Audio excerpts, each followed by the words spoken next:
und ein damischer Schmied. Warte, was sagt dann? Aufsteigen? Jawohl.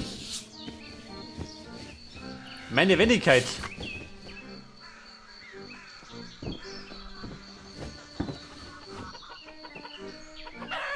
Bessere Reflexe. Nehmen wir. So, der Plan ist, mit dem Löwe zu sprechen. Ich glaube, der haut gerne mal zu. Ein gewalttätiger Lehrer. Hast du schon mal sowas gesehen?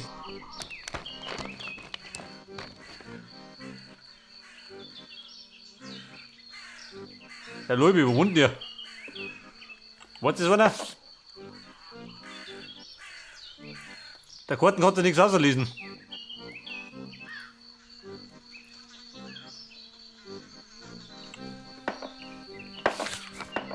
Pass auf, das ist Schweighöfer.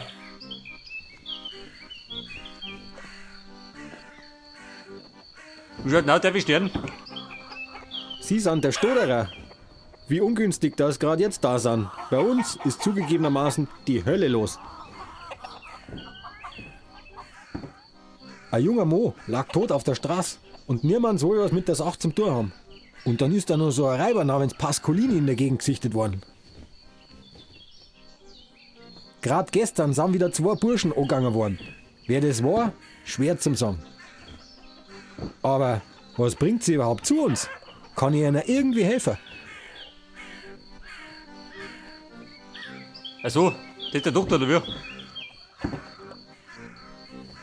Ja, freilich. Unter den Umständen wäre alles andere fahrlässig. Ich kann und will hier jetzt keine Details ausschmatzen. Aber für mich ist klar, dass es ein äußeres Einwirken gab. Ganz sicher war das kein natürlicher Tod. Der Lenz war ein gestandener junger Mo. Der ist nicht einfach tot umgefallen. Korrekt. Mein Name ist Schweighöfer, Harald. Ich bin als Mediziner für die ganze Gegend da zuständig.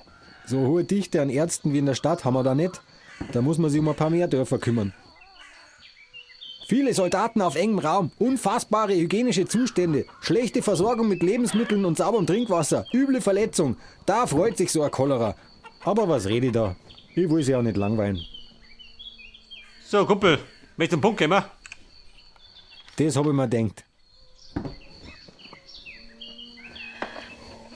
Ja gut. Der Dr. Schweighöfer, die dumme Sau.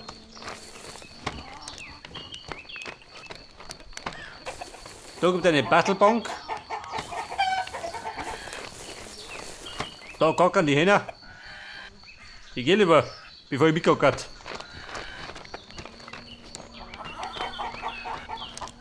Der Lehrer Lobi, wer kennt ihn denn? Ich darf mich sagen, da ist er. Wer sind jetzt Sie? Hat der Griesbacher jetzt schon Unterstützung gerufen? Erst ein Lenz totschlagen und sie dann einscheißen. Das sieht dem erzkonservativen Pack ähnlich. Ja, so schaut's aus. Aber Sie schauen wirklich nicht nach tatkräftiger Unterstützung aus. Wir lassen uns nicht aufhalten. Wir lassen uns von der reaktionären Bagage nicht einschüchtern. Genau, so ist's. Wie sagt Lassalle, die Geschichte ist ein Kampf mit dem Elend. Und den werden wir jetzt aufnehmen. Ich rate Ihnen eins. Stehen's dabei bloß in dem Weg rum. Das kann bös enden. Also, Obacht, gell?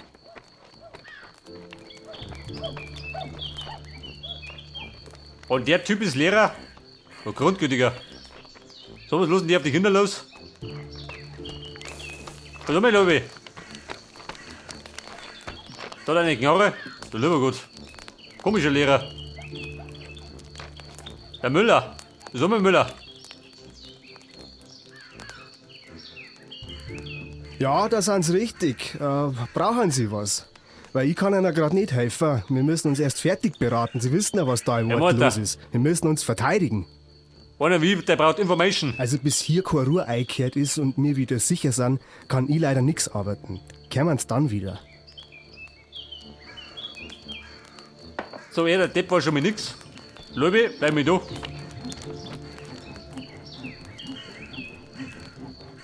Der bin ich. Aber was wollen Sie von mir? Auf wessen Seite stehen Sie? Halten Sie es mit dem mordlüsternen Traditionalistenpack um unseren Bürgermeister? Ich glaube, der Löwe ist schon gesoffen. Ja, dann nehmen wir halt. Was ist denn gut? Bin auf gar keiner Seite. Bin auf meiner Das Seite. bringen Sie sehr gut auf den Punkt. Sie kennen sich hier nicht aus, darum halten Sie sich einfach raus. Wir klären das untereinander.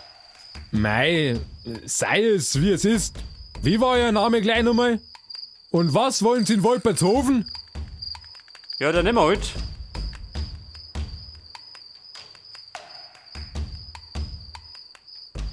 Fahren wir die rote Linie.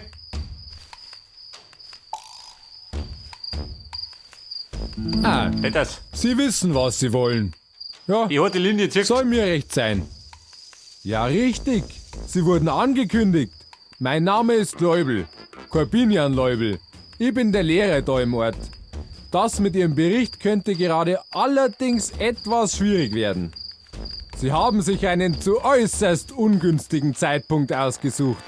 Es wird wirklich das Beste sein. Sie widmen sich dem guten alten Schlossbergbräu von der Kathi, bis die Angelegenheit geregelt ist. Letzte Nacht wurde ein unbescholtener Mitbürger erschlagen. Mitten im Ort. Und unser feiner Herr Bürgermeister glänzt mal wieder durch Unfähigkeit.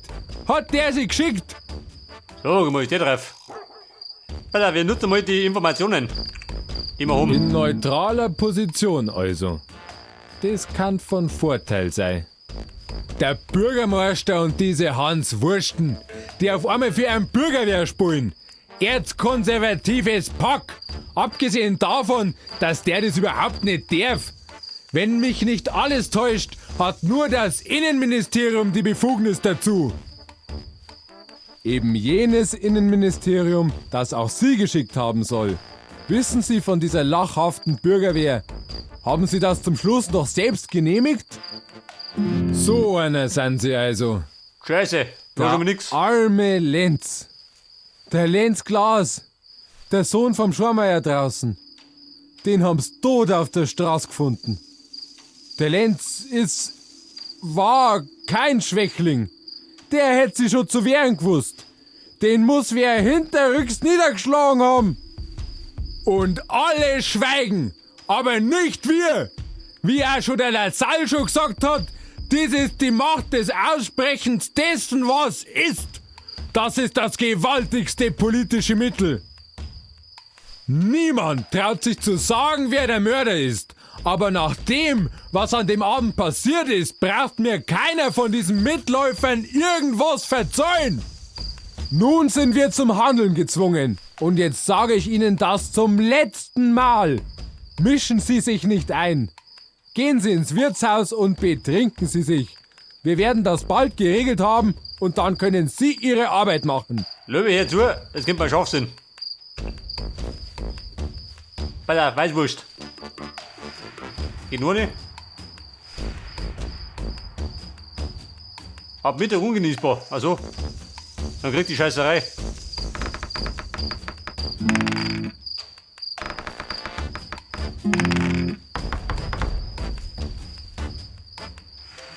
Geht doch nimmer? Scheiße. 3 Würstcherbroten. Aber wir haben ja. Vielleicht ist das keine schlechte Idee. Aber ewig werde ich nicht warten, das sage ich einer. Sie sind schon ein Vogel. Aber irgendwie habe ich das Gefühl, dass ich Ihnen vertrauen kann. Ich zähle auf Sie. Finden Sie den Mörder. Wenn ich Sie wäre, würde ich erst mal mit unserem feinen Herrn Bürgermeister reden, bevor der Sie nur einbieselt.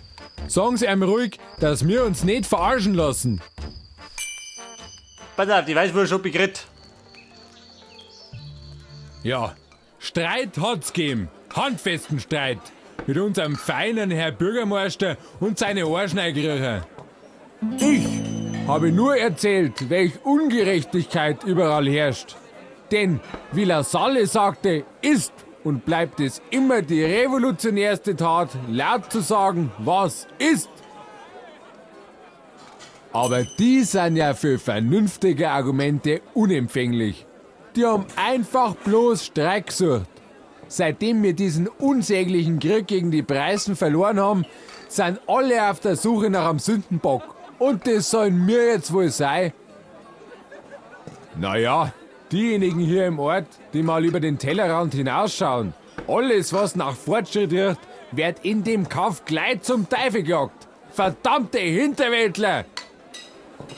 Was ist denn das für eine Frage?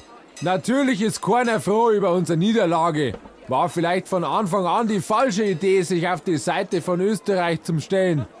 Aber auf der Seite von den Preußen will man ja wirklich auch nicht stehen. Wir hatten uns einfach ganz raushalten sollen.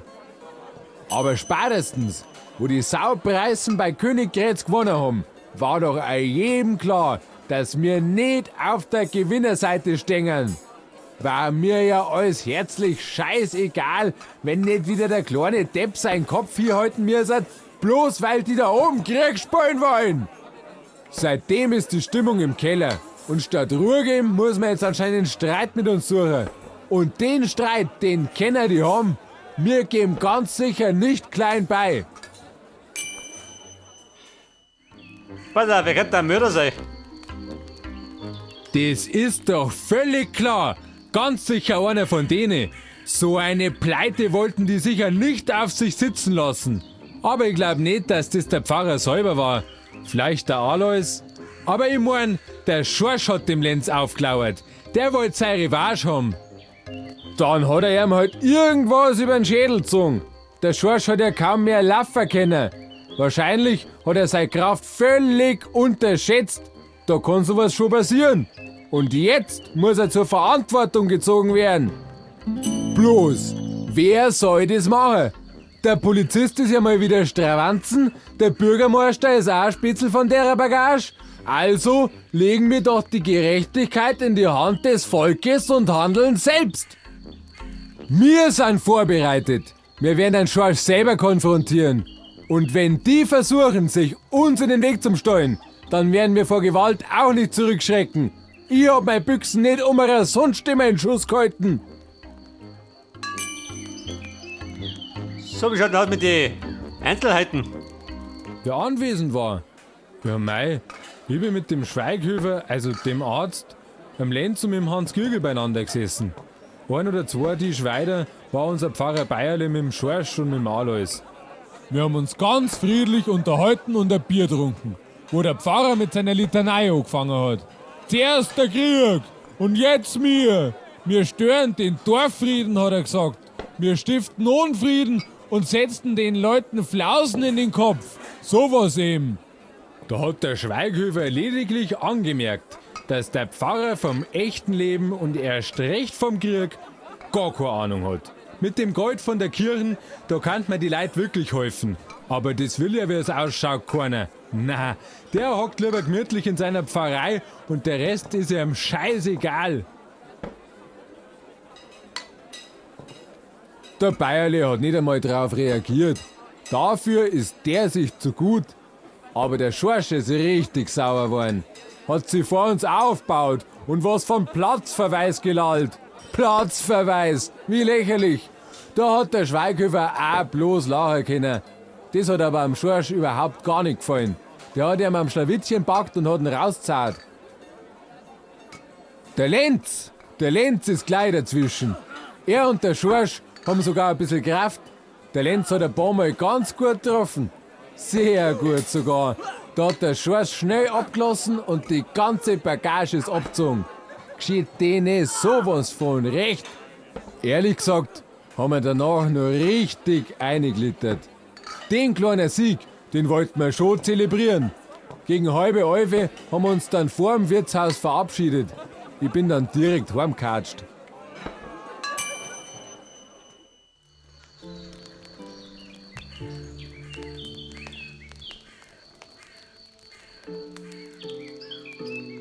Die haben den Lenz am westlichen Dorfrand in einer Pfütze gefunden. Nicht weit weg vom Wirtshaus. Ich glaube, das ganze Blut sieht man immer noch. Der arme Lenz. Lenz Glas vom Schormeier draußen. Sein Vater gehört der Hof. Wirklich kein besonders sympathischer Zeitgenosse. Also der Vater. Man wundert sich schon, wie das eigentlich kommt, dass der Lenz so aufgeschlossen war. Bei dem Vater. Früher haben wir nicht viel miteinander zum Tor gehabt, der Lenz und ich. Aber seitdem ich aus München zurück bin, ist es anders.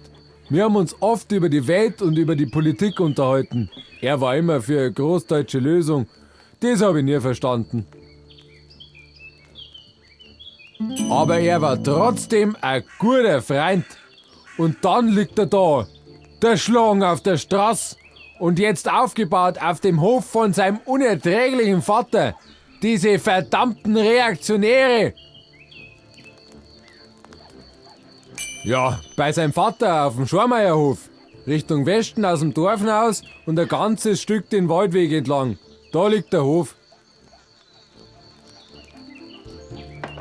Pass auf, der Löwe, der quatscht viel, wenn er da gelungen ist. Wenn die Aufgabe aktualisiert, dann lieber gut. Pass auf, eine knarrigere nicht, oder? Kann der auch nicht brauchen. Man sicher, sicher. Der Lehrer Schüler zieht da nicht durch. Also wenn du mich fragst, ein komischer Lehrer, Wilbertshofer. So, der hätte nur einen Punkt gekriegt. Wie du eine. Meine Geschicklichkeit. Ich muss den Täter finden. Bevor der Löwe ausrastet. Lynchmob. Hab ich so gesehen. Komischer Lehrer. Der Georg Stolpner. Der Schorsche. Interessen, saufen und prügeln. Schöne Hobbys, oder?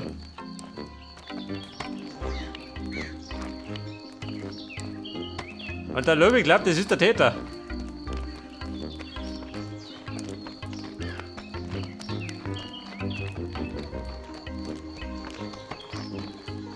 Aha, Monik. Ich glaube, der Löwe kann am Bürgermeister nicht schmecken. Corbinian, Maximilian, Löwe. Der 32.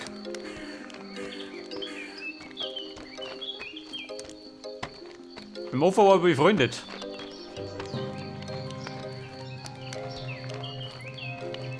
Otto von Bismarck. Ja gut. Der Krieg zwischen Österreich und Preußen.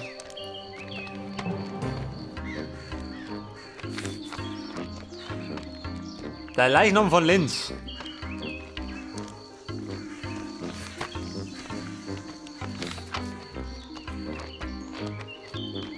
Der Schorsch.